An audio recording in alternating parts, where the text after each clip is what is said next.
This episode is brought to you by Progressive Insurance. Do you ever think about switching insurance companies to see if you could save some cash? Progressive makes it easy to see if you could save when you bundle your home and auto policies. Try it at Progressive.com. Progressive Casualty Insurance Company and Affiliates. Potential savings will vary. Not available in all states. Hey, Prime members! Are you tired of ads interfering with your favorite podcasts? Good news! With Amazon Music, you have access to the largest catalog of ad-free top podcasts included with your Prime membership. To start listening, download the Amazon Music app for free or go to amazon.com/ad-free podcasts. That's amazon.com/ad-free podcasts to catch up on the latest episodes without the ads. You're listening to the Archaeology Podcast Network.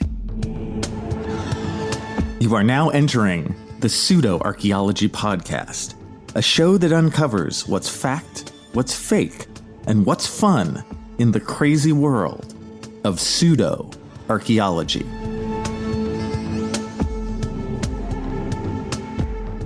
Hello and welcome to the Pseudo-Archaeology Podcast, episode 166. I am your host, the intrepid Dr. Andrew Kinkella, and tonight, the Shroud of Turin regurgitated back on you one more time, and you thought you were done.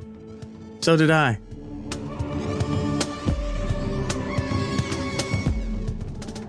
All right, what do we got today? So check this out, you guys. Going on with our theme of how certain ideas, and by certain I mean most of the ideas in pseudo-archaeology never die, we're going to redo the Shroud of Turin. And not because I really want to, because I feel like I covered it pretty good in the Shroud of Turin episode. Remember that one? I remember that one.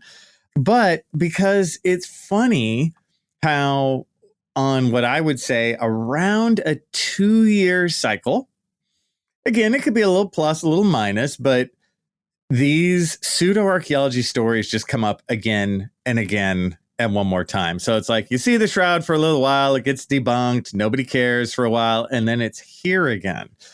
So how did it become here again? Well, I was listening to this podcast called Dad Saves America. Now, Dad Saves America is just a podcast that this guy does where he talks about the themes of the day. And he's, I would call him a centrist, but he leans right. You know, with so many podcasts, they either lean right or they lean left. And I'm not saying that to scare you away or any of that kind of stuff. Even though I personally lean a little left here and there, I would call myself very much a centrist. And I definitely like hearing from both sides. But anyway, so this guy in his podcast, he has on Father Robert Spitzer. And I don't know who Father Robert Spitzer is. And I do have to say, I wasn't even really listening to the podcast that closely. Sometimes I think you guys know how this goes in podcasting world. You just get stuff that's suggested for you in your feed. This may also be on YouTube as well, right? It all works the same. Me being a podcaster and a YouTube artiste, I know how this stuff goes. And so I know I didn't click on this interview. I think it just followed on something else I was watching. I don't say that to say I've never clicked on Dad Saves America. How dare I? Right? I've clicked on it before to listen to it if he has people I want to listen to in terms of the interviews. But in this situation, I'm setting this up for it to make sense, which is it was on in the background. I wasn't like focused on it. I was doing something else. I think I was working in my office or something. And I just heard, you know, how you hear the mumblings of a podcast and you're not really listening too close. And it's blah, blah, blah, blah, Shroud of Turin. I'm like, what? Shroud of Turin? That's my backyard. Don't be trespassing in my backyard. Dad Saves America. You know, so I tuned in a little closer and I actually rewound a bit to listen to the podcast. It's like about an hour and a half long. And it's again by this guy, Father Robert Spitzer. And so what does he do?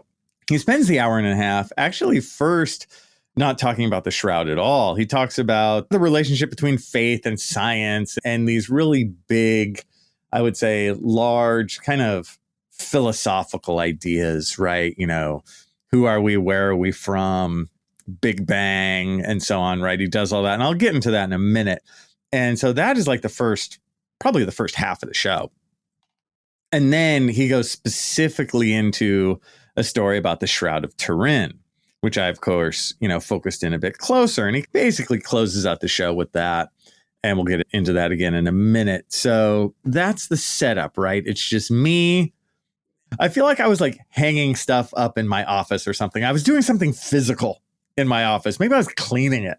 I'm like moving the plants around and I'm like moving the books around. So I'm cleaning as this is playing in the background, right? So as I focus in, here's the deal. So the interview starts and this guy, Father Robert Spitzer, just starts talking about the like faith and science sort of together, right?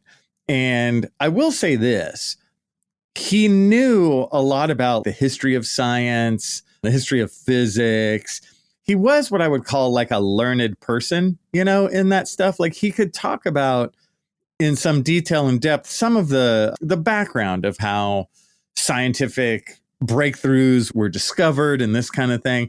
He spent a while talking about the Big Bang and he was like correct about it. He talked about how it was 3.8 billion years ago and all that kind of stuff. So I want to tell you guys this just to say this was not a guy who was like, and the earth is 6,000 years old, the end, right? He didn't do that, not at all.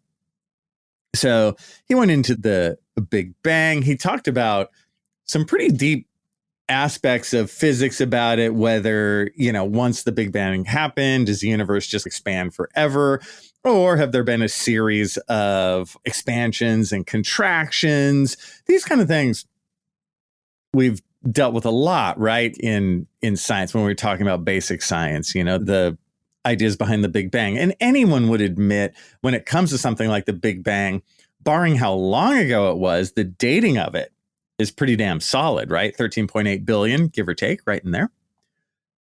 What exactly happened then and what was going on right before it, and the bits and bobs of that are very speculative. You know what I mean? Sometimes I compare the Big Bang to like evolution, and just to show you how solid evolution is, right? Evolution is the cornerstone of biology. But the Big Bang is something that is much more theoretical and much more, knocks on the door of philosophy. So as he goes through that, I got no problem with that. He's kind of going through, this is how we think the origin of the universe. Oh, this is what happened in the 1920s and 30s and up through the 50s. Very nice. But then, and that's what these guys always do, out of nowhere he goes, and obviously that implies a creator. No, it doesn't.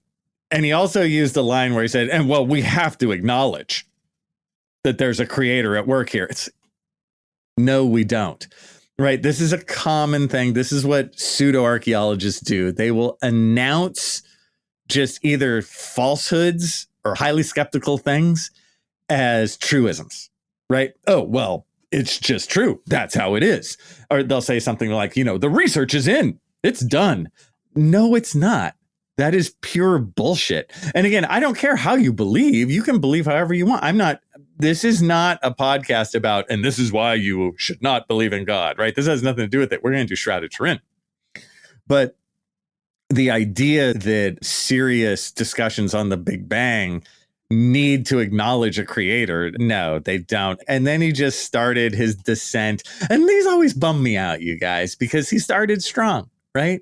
It reminds me when I was watching that Atlantis movie I was forced to watch, the Atlantis puzzle. Started out strong and then just took a dive into silliness.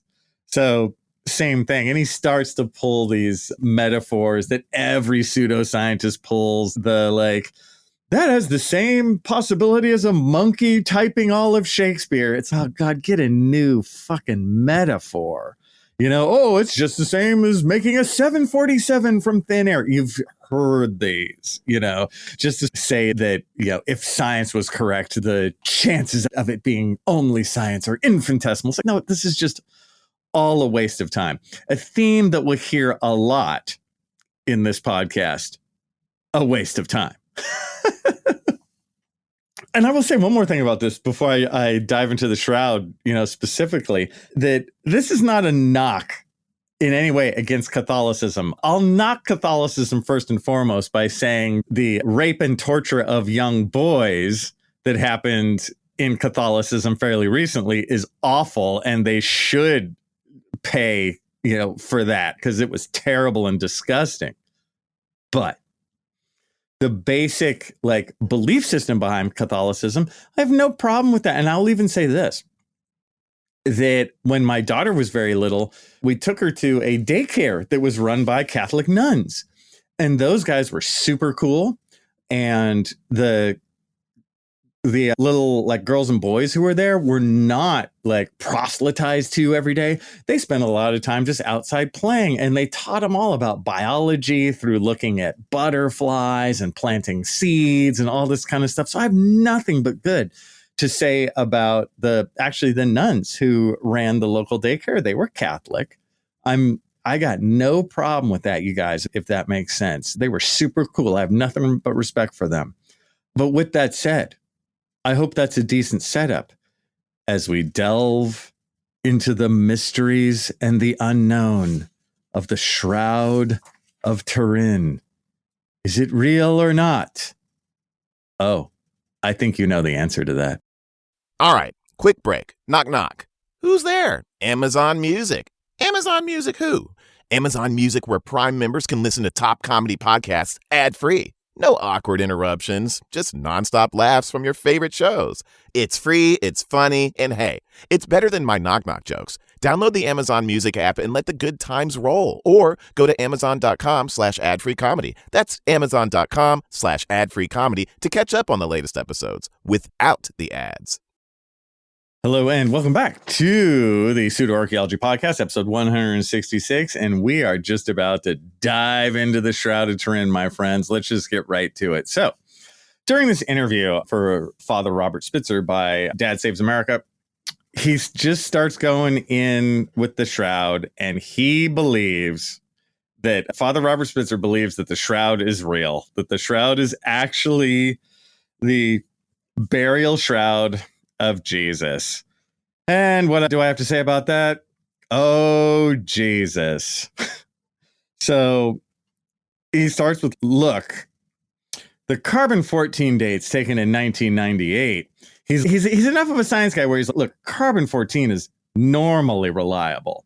But in this sense, there was a systematic error that was covered up. Of course, in pseudo-archaeology and pseudoscience, they always have to go with some travesty happens, some behind the scenes, somebody's lying, right? It's always that, because we all know that carbon-14 is so goddamn good that there's no way around it. Once you get those suckers back, your goose is cooked, no matter how you may believe. You got to go with the dates. The setup here is that the carbon-14 dating in 1988 was done by 3 labs. It was done impartially. They were, these 3 labs could not communicate with each other. They didn't even know when the shroud sample was going to come in. They just ran them. And they all, showed that the shroud was dated to sometime between about 1260 and 1390 AD. So mid-1300s. But for Robert Spitzer, he's like, no. He believes that the blood stains are really blood. He believes all kinds of weird stuff, honestly. And it's, again, that classic pseudo-archaeology thing of he just cherry picks 1 or 2 bits of data. He doubles down on just long debunked reports that were crappy in the first place. He very early on says that there was no substance used to produce the shroud, right? The shroud, this image of Jesus. There's no substance on there, on the linen. It's just miraculous, man. There's no substance, which, as we will see later, is completely false. But there's no substance. The image is intrinsic to the linen. What he's saying there is that the image is burned in, or, right, just done in there by soul glow, That's how that came in. It was emblazoned in, right? So there's no extra there, which is just utterly wrong. And I hate saying a lie when these guys say this kind of stuff. It's just false. I don't know how to say it. I don't want to say, oh, because he's a liar. It's just, no, you're wrong. No, there's stuff on the shroud. It's not just emblazoned on there. That is 100% wrong. And then, so as he's talking, and this is actually funny, he's talking about how, look, this image is real. It's the real image of Jesus. It cannot be argued with. This is so obvious. The scientists have been lying to us. The carbon-14 dates are wrong. That blood is really blood. It's not, but that's the deal. And then he goes on. I think the interviewer asks him, well, then what is it? What created the image that we see on the shroud? And he said, and I quote, it was created by protons and deuterons emitted from the body, where neutrons blast their way through the cloth. Yeah. The image was created by protons and deuterons emitted from the body. Yeah. You heard that here first. What? So this idea that Jesus at that moment, like, emits protons and deuterons and they emblazon themselves on the shroud. Like, how much on a 1 to 10 scale of ludicrousness, this might be like a 10, which is rare here at the Pseudo Archaeology podcast. Usually, we're 4s and 5s, maybe a couple 8s. Like this, like I started to laugh. And even the interviewer, when he's listening to this, I think he sort of shifted in his seat a little. I think he was like, I don't want to admit this to you guys, but sometimes when I wake up in the morning and I look at my bed sheet, I've accidentally had my protons and deuterons make a little emblazoned image on there. I soiled my bed sheets, and you're like, what? Kinkella, what? Did you piss the bed? Like, no, worse. Protons and deuterons. When I was a kid, I learned to control my bladder, but, and I'm so happy that you guys can just support me as I need through this tough time. But the admission that I can't control my protons and deuterons, it's really hard to put that out there for you guys, but I'll be strong. And I'm just going to thank you for the emails already, just of support. Yeah, sometimes I just burn myself into my sheets, oops, we know how that all goes. We've all done it. Again, I know you've done it as well. It's all right. You can tell me. I'll give you a hug. But I won't hug you too close because I want to blast some protons and deuterons on you. Sorry. Oh, God, why do I do this? Why don't I just go to the beach or something? What's the deal with the proton deuteron thing? And he's telling us, he's like, look, man, this is just low temperature nuclear reaction. Oh, I hate it when I laugh at my own jokes. But I'm not joking. That's what this guy said.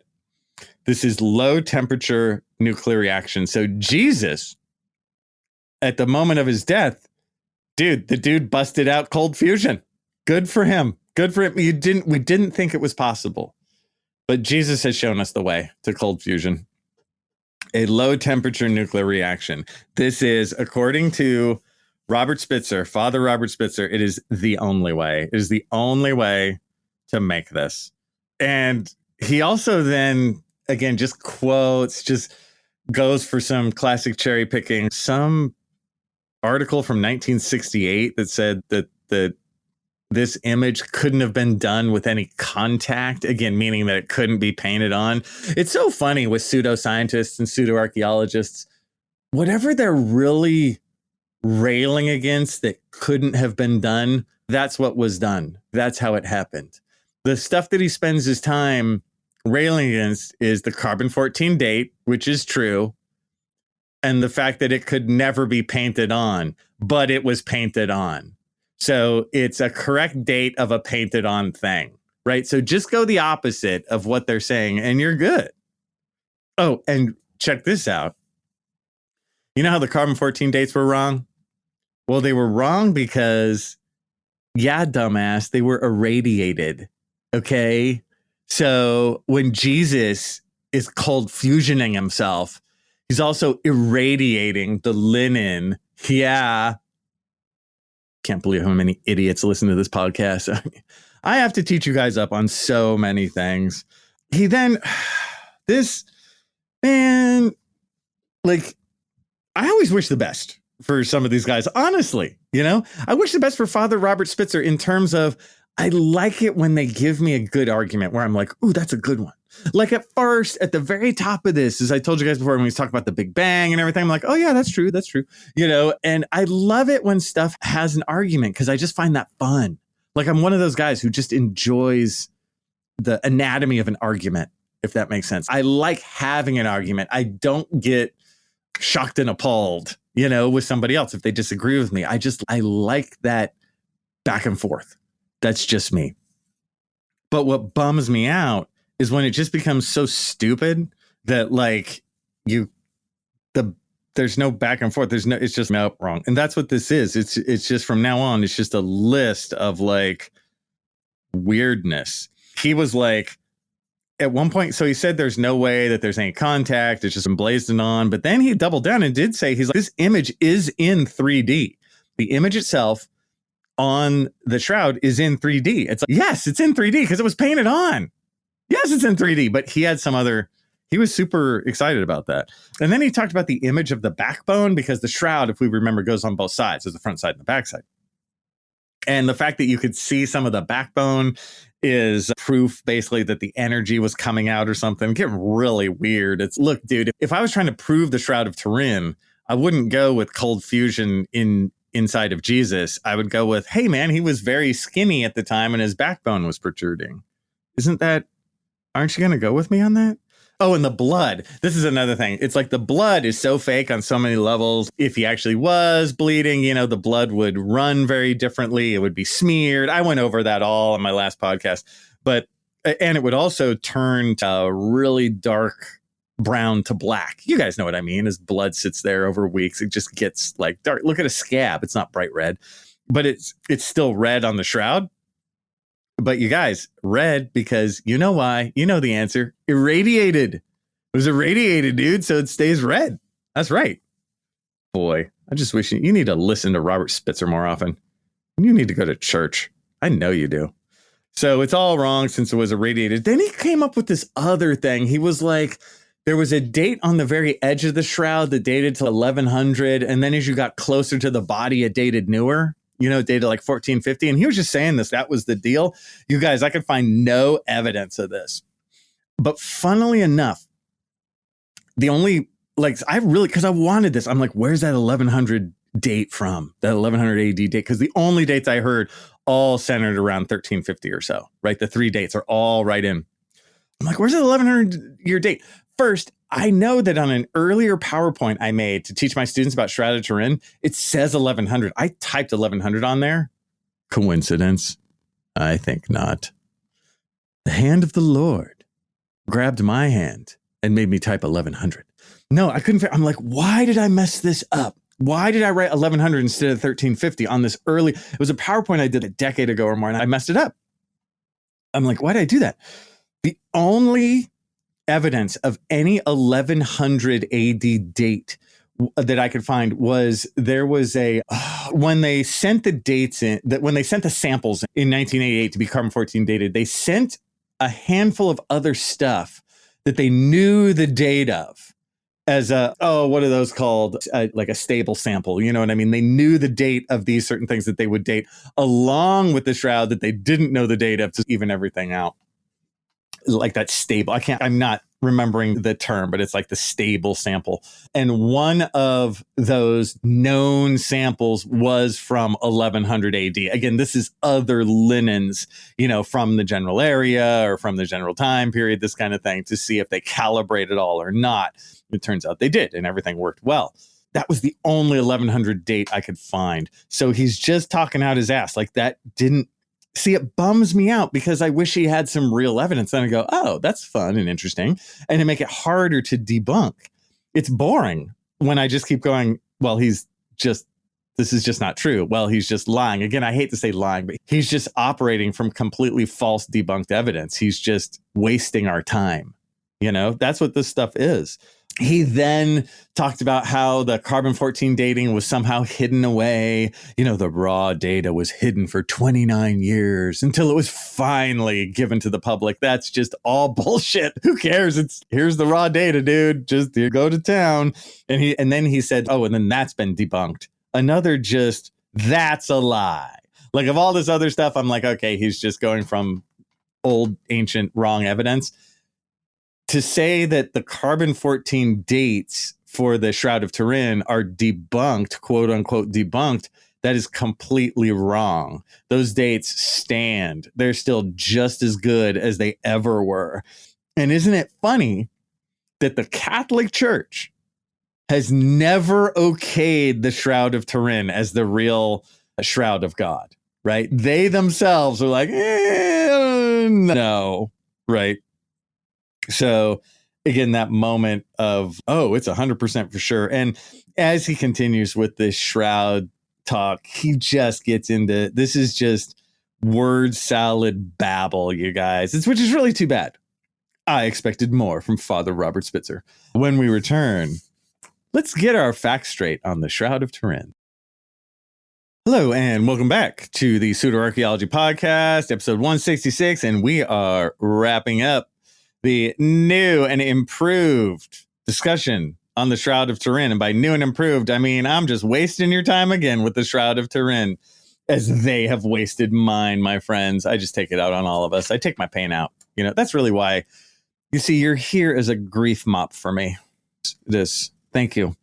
So I'm like, I'm doing the debunking on this, right? I'm looking at this Father Robert Spitzer thing, and I'm like, ho hum, you know, the Dad Saves America thing again, which is unfortunately just an utter waste of your time. Again, it reminds me of when I watched that Atlantis puzzle video, like that the first 10 or 20 minutes are cool, and then it just devolves into a pointless mishmash of nothing. So I wanted to talk about the realities of the Shroud, but I'm like, you know what, man, I already did that. Right? I already did that on the past podcast when I did the Shroud. But luckily for me, right around the same time that this interview came out, and it came out about 2 months ago, I've been sitting on this. I've been hiding this from you, friends. I have. I kept it to myself. But around the same time, this was weird. So it's like I listened to the podcast comes out. I'm like, that's weird. Why is Shroud of Turin like coming up again? Then at around the same time, Carl Fagans, who does A Hot Cup of Joe, if you read that, he does this archaeology review online, writes these really great, I don't know what to call them, like little vignettes on current archaeology. And he does some of the pseudo stuff too. And he comes out with a thing on Shroud of Turin, right? Like a month and a half ago. I'm like, Carl, what? I think he was stealing my thoughts. Carl, stop stealing my thoughts, Carl. Stop it. You know, I swear to God, I'm like, Shroud of Turin. So I'm like, dude, I'm going to read through this. And Carl, as always, again, don't tell him I said as always, but did a really great job on just a breakdown of the Shroud of Turin. If you want hey, I'm curious about the Shroud of Turin, Kinkella, and the real deal about it, I'm like, just read Carl's thing. Between that and listening to the old podcast I did on the Shroud a little while back. How long was that? A year ago? Year and a half? I cannot remember. If I'm on it, I'll put a link in the show notes. I'll definitely put a link to Carl's article and maybe to my old one too. He does a great, you guys, just rollout of the history of the Shroud of Turin. And he's like me. He's very just open about it and very into it and just loves the story of the Shroud. At the end of his article, he came to the same conclusion as me, which is basically, the Shroud is, it's a forgery. Sure, it's an obvious forgery, but the history of the forgery is freaking fascinating, right? I've always said that. I love the Shroud for the artifact of forgery that it is. It's awesome. So anyway, he takes us through as to cleanse our palate from Robert Spitzer's lies and silliness. Again, I hate saying lies. From Robert Spitzer's, cherry picking of data and just narrow trying to tell a story, trying to prove something obviously false. So the Shroud first comes up in France in the 1300s, like right around 1350 or so, which agrees with the carbon-14 dates. It's so great in science when everything comes together like that. You have the first writings of the Shroud in the 1300s and the carbon-14 dates all again aligned somewhere between 1260 and 1390, I believe is in there, right? From 3 separate labs. That's all pretty good. And that's to the 95th percentile, which otherwise in carbon-14 world means very good. remember that in France in the 1300s, when it was first written about it, they thought it was a fraud then. The people in the 1350s in France, they thought the shroud was fake. Right? So when it was first shown, they're like, fake. So 100 years pass, though. Then you get to the 1450s. That's when they start to try and sell it as real, right? They try and double down and be like, oh, no, this is real, right? Time passes. It's already now 100-year-old relic. So it now seems a little more real. They're like, try and sell it as real. But then in the 1550s, then there's a guy in the 1550s who talks about, why it's actually a fake. Isn't that hilarious? So it starts out where people go, dude, that's a fake. Then 100 years later on, there's some shysters who are like, no, it's real. Then 200 years later, there's a debunker from the 1550s who's, no, it's a fake, dude. And the 1550s guy thought it was a fake because if Jesus was buried in the Jewish fashion, which he would have been, which the Bible says he was, the shroud is not Jewish fashion. So it's like wrong. So it's wrong from the start, right? If you want this to go with the Bible, it doesn't even go with what the Bible says, you know? So again, this starts a long history of this sort of back and forth of your various shysters trying to sell this. And of course, why the popes through time never affirm it. They never go, oh yeah, this is definitely the shroud. They just never do. So what is it, right? And I've found, I think I said this last time, I found that just trying to get a nuts and bolts, what the hell is the shroud anyway? How is it made? Is so hard because there's so much crap online, right? In different arenas, you just can't get a straight story. And it's because you have this it's because of the Father Robert Spitzers of the world, right? Because they just keep throwing all this pseudo nonsense all over the place that it just covers the real stuff. I've talked about this like when we deal with Stonehenge. So hard to get a straight story, and the straight story is fascinating. It's just covered up with bullshit, right? Same thing here. So what was, according to Andrew Kinkella, and Carl Fagans, I got to say, he says a lot of this stuff too. What was the shroud? What's the deal? Here's how it was made. You take a linen and you lay it over probably a bas relief of a person, right? So this is not an actual person laying down.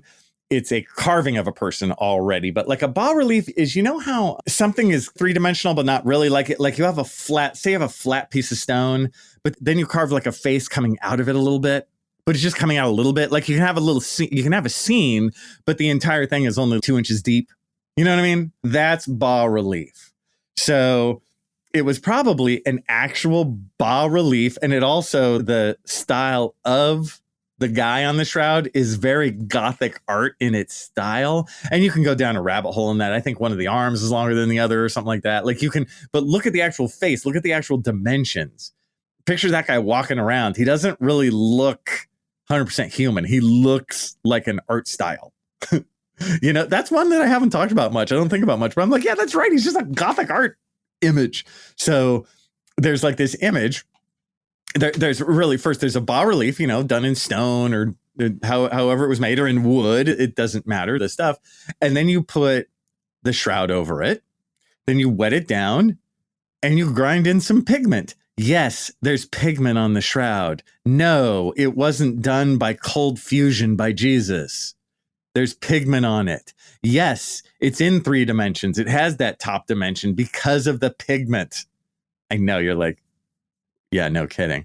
So what is the pigment? The pigment is likely like a red ochre stain, basically. There's more to it. You can do your own, deep dive if you want, like collagen-based tempera paint. I'm not a paint specialist. I don't know, what that means. I do know red ochre, but that sort of brownish of the overall body is like this red ochre tempera stain.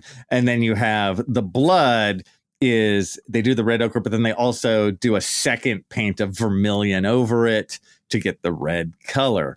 Yes, it hasn't turned brown because it's not blood, it's vermilion. So this is a paint over a linen that has been placed over a life-size bas-relief, right?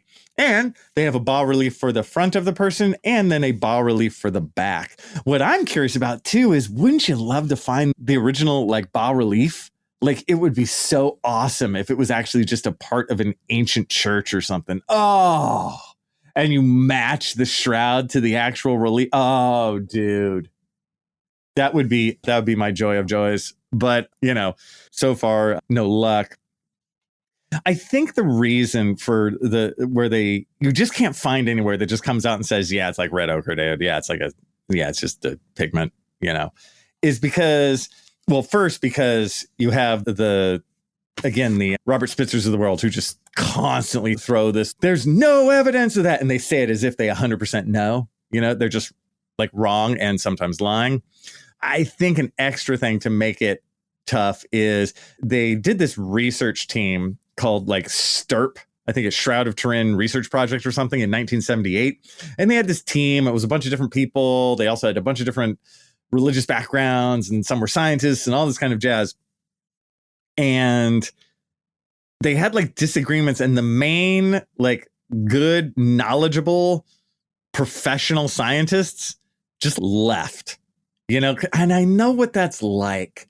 Like when you're invited as a professional into some of these worlds that are a little shaky in terms of their like scientific depth or their scientific solidity, you want to do the right thing and you want to be a part of it. But after a while, you just get sick of naysayers saying stupid shit.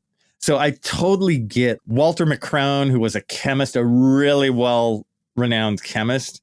He was part of the original 1978 group, and he busted down the paint. In 1978, he was like, look, it's this kind of paint and this kind of paint and this kind of paint. This is the deal. Thank you very much. What's for lunch?